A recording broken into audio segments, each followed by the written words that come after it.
مکتبا رو باز نمیکنید یا چی وقت باز میکنید؟ داخلی افغانستان است. من شهروند افغانستان هستم. به من گفتن میتونین موضوع خارجی نیست اینجا.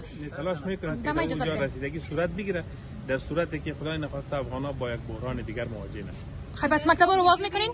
ما گفتم که در اون صورت ما میتونیم در این مورد اقدام بکنیم که درک کنیم که افغانستان با کدام اختلاف کدام دوگانگی. روز آخری نشست دوحه بود.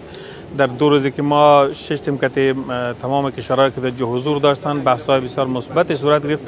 یک چیزی که ما یافتیم بود که تمام کشورها در رول حمایت افغانستان قرار داشتن، بخصوص در عرصه حمایت سکتور خصوصی و در بخش همکاری با روند جلوگیری از مواد مخدر و همکاری با زارعین در بخش بدیل معیشت.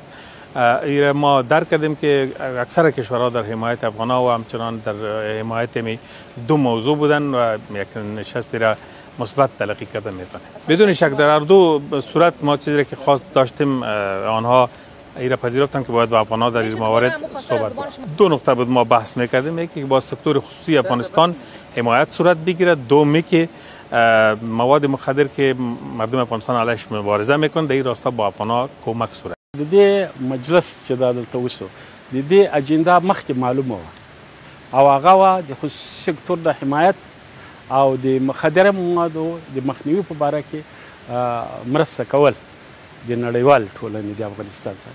دغه مشخص شو، په دې باندې بحث وشو او په دې کې دلته چې کوم ګډونوالو یغو خپل ملاتړ څرګند کړ. تاسې وګورئ چې مخکې امارت و، په هغه وخت کې دلته معتادین نه وو، بیخي کم و، 0 ته رسېدلي وو. او اوس چې هم امارات راغی دلته کوکنارو باندې هم بندیز کښت باندې بندیز ولګېده او معتادین هم راټول شوي دي، علاج کېږي.